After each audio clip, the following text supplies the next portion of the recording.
नमस्कार दोस्तों, मैं Laxman Chauhan Mahisar study point channel पर आपका हार्दिक स्वागत करता हूं।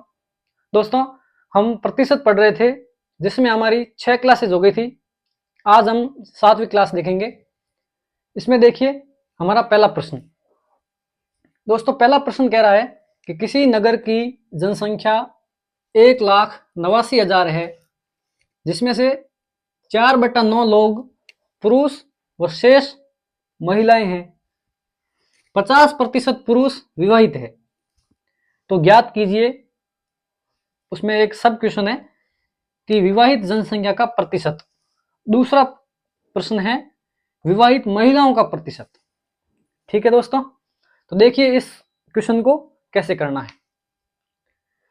देखो इसमें कि नगर की जनसंख्या कितनी है, 1,89,000। ठीक है, इसमें से 4/9 लोग कैसे हैं, पुरुष है। ठीक है, तो देखिए मैं मानता हूं कि टोटल कितने लोग हैं, 9 लोग। ये कितने हैं, 9 लोग हैं। ठीक है, ये लो 9 लोग हो गए। ठीक है, अब उसमें से क्या है, 4/9 कैसे हैं, पुरुष है। तो ये इसको 9 को मैंने डिवाइड कर लिया ऐसे। ये हो गया मेल, ये हो गया फीमेल। अब देखो मैंने टोटल माना है 9। अब 9 का 4/9 भाग कितना हो गया, 4। मतलब 4 लोग क्या है, मेल है। अब 9 में से अगर 4 मेल है तो बाकी वाली फीमेल होगी। तो 9 में से 4 गए, पीछे कितने बच्चे, 5। तो फीमेल कितनी है इसमें, 5 है। ठीक है, अब क्या है, नेक्स्ट क्वेश्चन क्या कह रहा है कि 50% पुरुष कैसे हैं, विवाहित है। अब टोटल पुरुष कितने, 4, और इसके 50% क्या है, विवाहित है। 4 का 50% कितना हो गया, आधा हो जाएगा, मतलब 2। 4 में से 2 पुरुष क्या है, विवाहित है। अब देखो ये कॉमन सेंस की बात है कि अगर 2 पुरुष विवाहित है तो ये मान के चलो कि महिलाएं भी 2 ही विवाहित होगी, तभी एक दंपति बनेंगे वो। ठीक है, तो 2 पुरुष अगर विवाहित है तो 2 महिलाएं भी होनी चाहिए। ठीक है, अब देखो 2 पुरुष और 2 महिलाएं विवाहित है। अब पूछा है, पहला प्रश्न क्या कह रहा है, विवाहित जनसंख्या का प्रतिशत। अब देखो विवाहित जनसंख्या की संख्या कितनी है हमारे अकॉर्डिंग, तो 2 तो पुरुष विवाहित है और 2 ही महिलाएं। टोटल कितने हो गए, 4। 4 विवाहित है। ठीक है, तो देखो टोटल जनसंख्या कितनी है, 9। उसमें से विवाहित कितने हैं, 4। हमें क्या करना है, प्रतिशत में कन्वर्ट करना है इनको, इंटू 100 कर दिया। ठीक है, इसको सॉल्व कर लो। 400 भाग 9, 9 चौके 36, 9 चौके 36, ये हो गया प्रतिशत। इतने प्रतिशत जो लोग हैं वो विवाहित है। ठीक है, अब देखो दूसरा क्वेश्चन क्या कह रहा है, महिलाओं, जो विवाहित महिलाएं हैं उनका प्रतिशत ज्ञात करना है। अब टोटल महिलाएं कितनी हैं, 5, ये 5। अब उसमें से विवाहित कितनी है, 2, तो ये 2 इंटू, हमें प्रतिशत ज्ञात करना है तो 100 कर दिया। ये कितना हो गया, 20, 20 दूनी 40। मतलब महिलाओं की कुल जनसंख्या का 40% जो है वो विवाहित है। ठीक है दोस्तों, उम्मीद करता हूं आपको ये प्रश्न अच्छे से समझ में आया होगा। देखिए दोस्तों हमारा दूसरा प्रश्न। दूसरा प्रश्न क्या कह रहा है, एक व्यक्ति अपनी आय का 75% खर्च करता है। यदि व्यक्ति की आय 20% बढ़ती है तथा व्यय 10% बढ़ता है तो उसके बचत में प्रतिशत परिवर्तन ज्ञात करना है। अब देखो सबसे कॉमन चीज है कि इनकम माइनस एक्सपेंडिचर, खर्च, आय माइनस खर्च बराबर क्या होगी, सेविंग होगी, बचत होगी।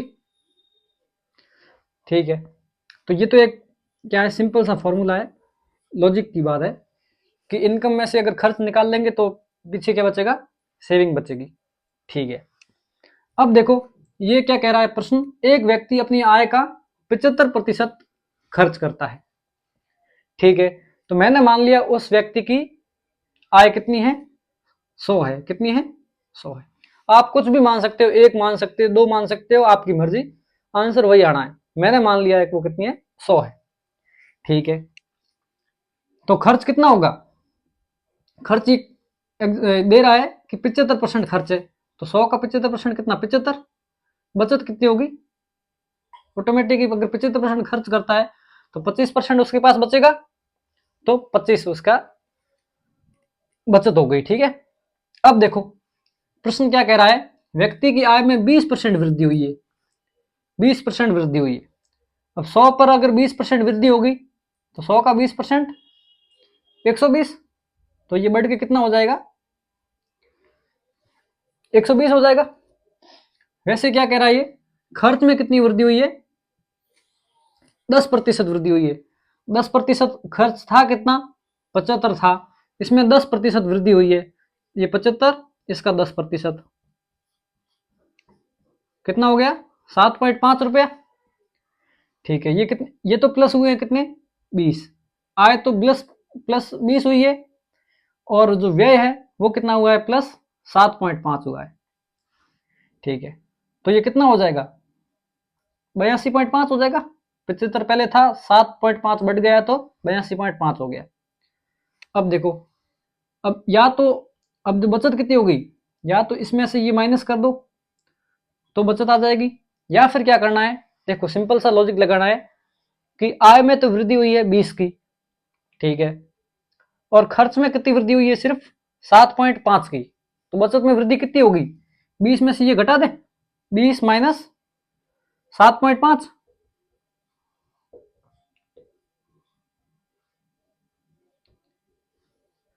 12.5 रुपए की वृद्धि होगी। कितनी होगी यहाँ पे, 12.5 रुपए की।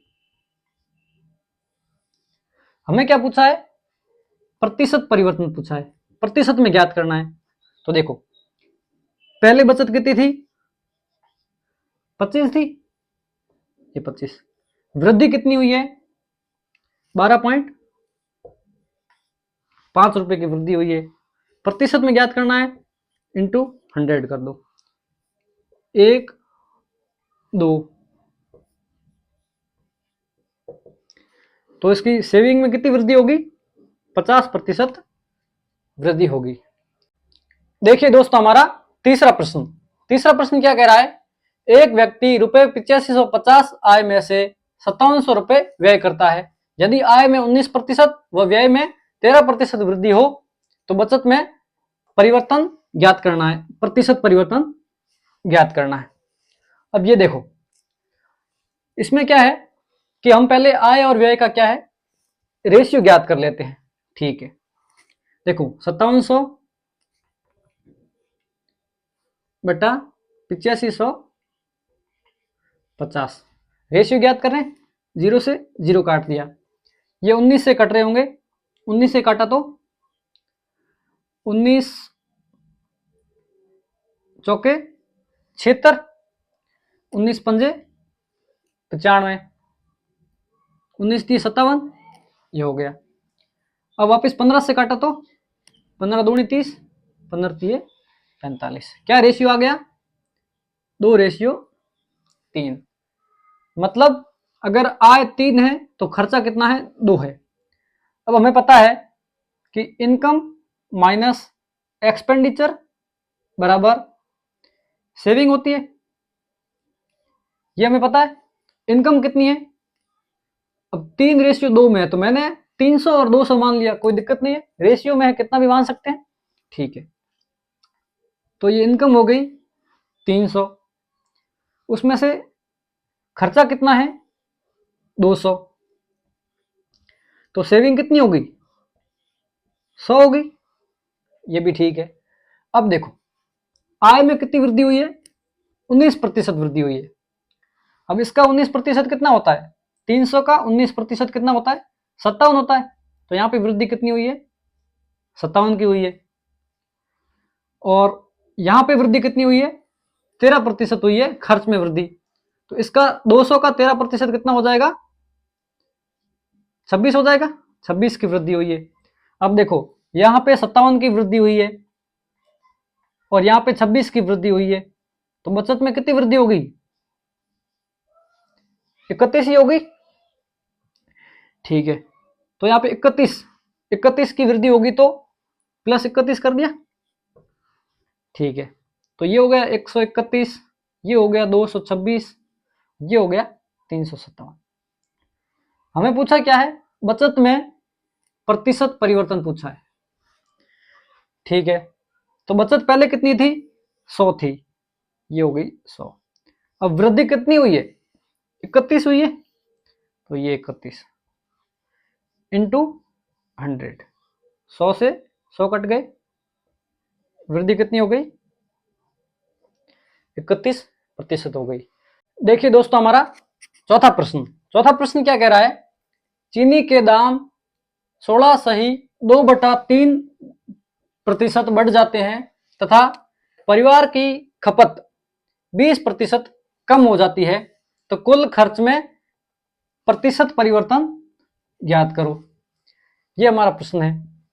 मतलब इसमें क्या देखा है कि चीनी के दाम इतने बढ़ते हैं तो एक जो परिवार है वो चीनी की खपत 20% कम कर देता है, तो उस परिवार का जो खर्चा होगा, मतलब जो खर्चा होता है चीनी पे, वो कितना प्रतिशत परिवर्तित होगा, ये हमारा प्रश्न है।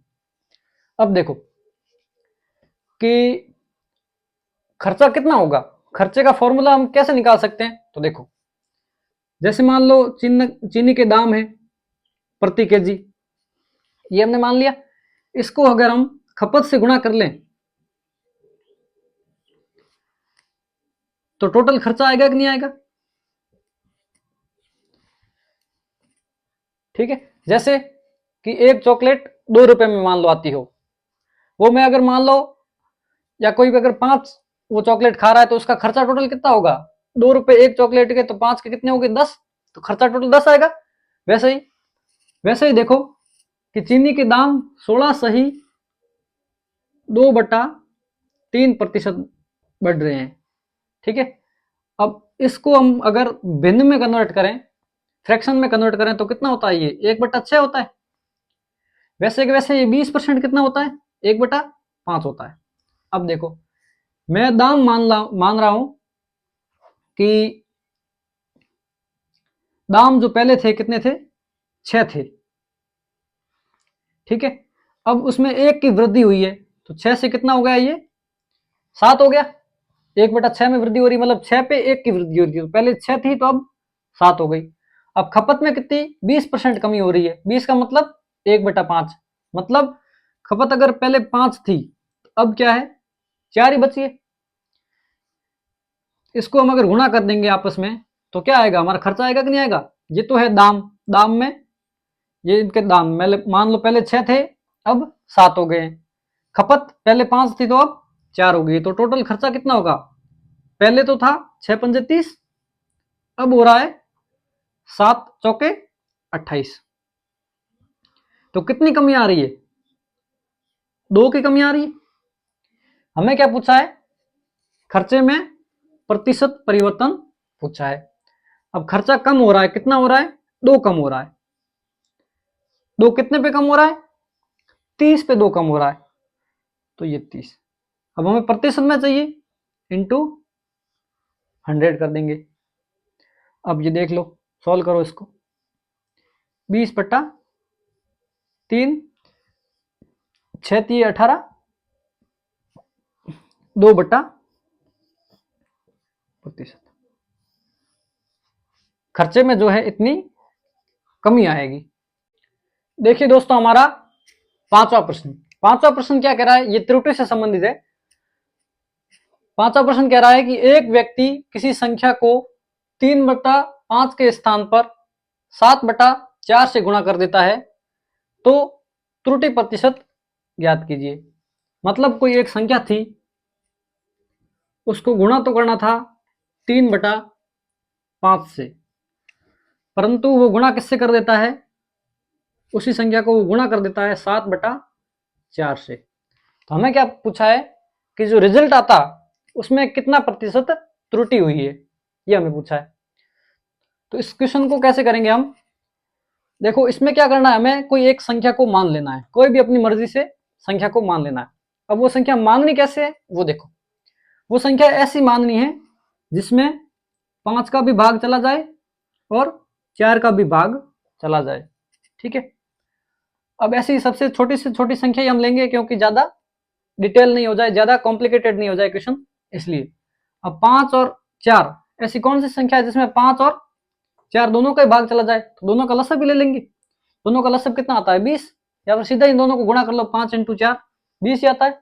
तो वो एक संख्या हमने मान ली 20। जो ये कह रहा है ना किसी संख्या को, ये हमने किसी संख्या क्या मान लिया? 20 मान लिया।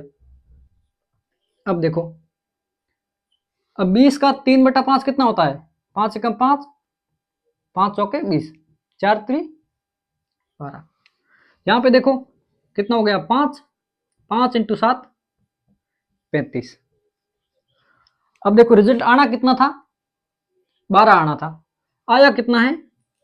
35। दोनों का अंतर कितना है? 35 में से 12 गए, तो ये कितना आ रहा है? 23। ठीक है, मतलब 12 आंसर आना था, आया 35 है, तो दोनों का डिफरेंस हो गया 23। मतलब त्रुटि कितनी है? 23 की। हमें इस त्रुटि को प्रतिशत में ज्ञात करना है, ठीक है। अब देखो कितना परिवर्तन हुआ है 23 का, कितने पे? 12 पे, ये 12। हमें क्या करना है? इसको प्रतिशत में ज्ञात करना है, तो गुणा 100 कर दिया, ठीक है। अब देखो ये कितना होता है? 2300 भाग 12, 12 एकम 12, कितने हो गए? 11, 110। 12 नम्मे 108 होते हैं, 2 0, 12 एकम 12, 8।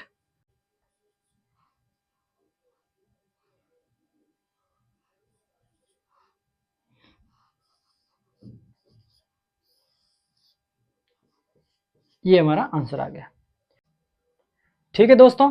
आज की क्लास को यहीं समाप्त करते हैं, धन्यवाद।